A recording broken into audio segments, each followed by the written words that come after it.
Hotel. Barnum's City Hotel was located in the heart of the city, not 7 blocks from the home where young Booth lived as a boy on Exeter Street. His father's move into the city from their home near Bel Air in the Maryland countryside would prove of great benefit to Booth in his new quest. Baltimore was the second largest city in the country, outdoing Philadelphia and Boston. Booth loved its cosmopolitan nature and southern charm. Its thriving port placed the city within 1 foot of the north and the other in the south.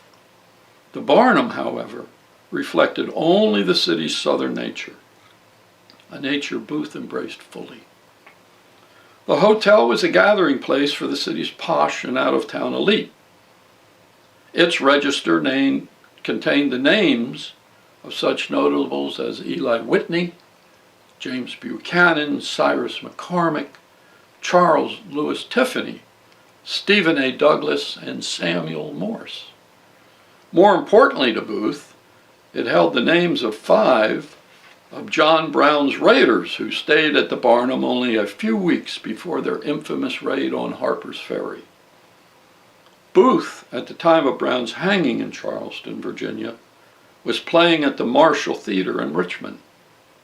Several members of the Richmond Greys, a militia unit comprised of the city's youth, worked at the theater and socialized with the acting crew, including Booth. Fearful of unrest at Brown's hanging, the Virginia governor ordered the Greys to Charlestown to stand duty in case trouble erupted there. The Greys, Booth, seizing on the opportunity to join in with his friends in the exciting event, temporarily joined the unit as it made its way to Charlestown. Borrowing various parts of the company's uniform from several of his friends, Booth stood in line at the foot of the scaffolding as the old man met his maker. Booth detested everything that Brown stood for, but could not help but admire the man's courage and his conviction. It was the same sort of conviction that Booth felt, and would spur him on in pursuit of his goal. Pausing briefly, Booth looked across the grand expanse of the lobby to the concierge station. As he approached the desk, the young man in charge plucked an envelope from one of the pigeonholes, and holding it high above his head, waved it at Booth. "Ah, Mr. Booth, here is another little treat I'm sure you will enjoy." The envelope was obviously from a female admirer, one of many. It was rose-colored with the imprint of delicate flowers running around the edge. The faint smell of perfume filled the air. "Many thanks, my good man," Booth said, plucking the envelope from the concierge's outstretched hand. He slowly ran his nose across the back of the envelope, taking in the sweet aroma of the flowers. It was inscribed, Mr. J. Wilkes Booth, Barnum's Hotel, Baltimore. More than enough information for one as famous as Booth. Often his mail was simply addressed J. Wilkes Booth, Baltimore.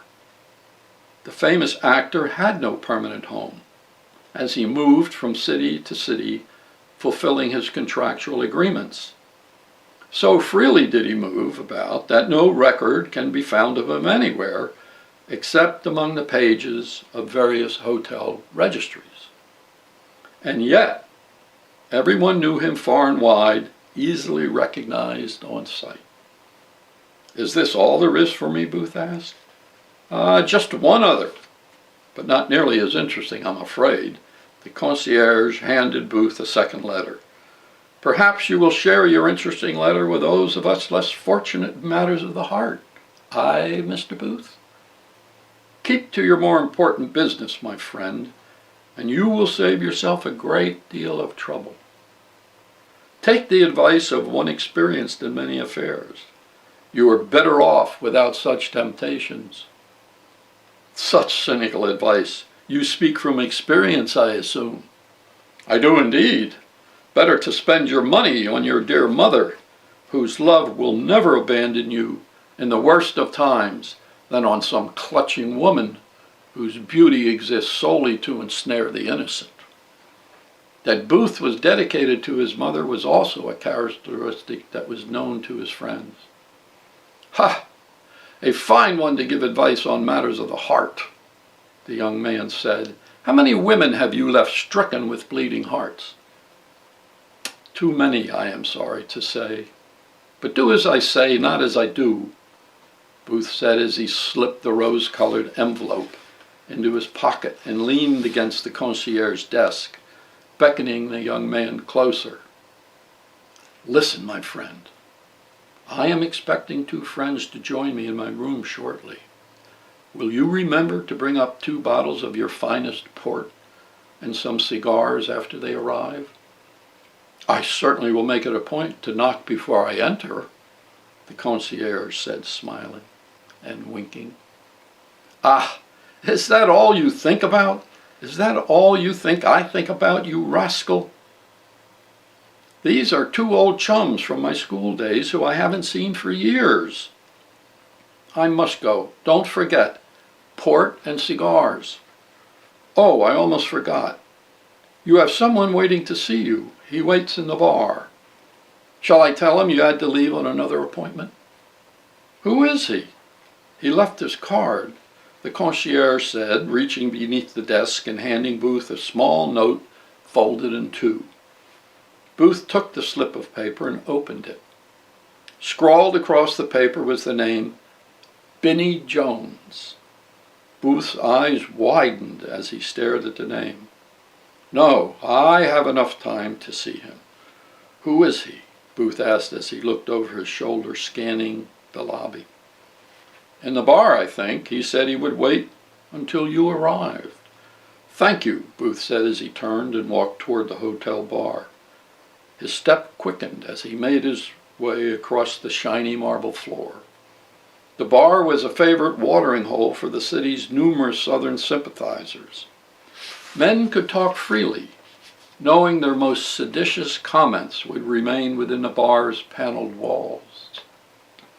Patriotism fueled by alcohol often ran high, but within the barnum such rants were safe from enemy ears.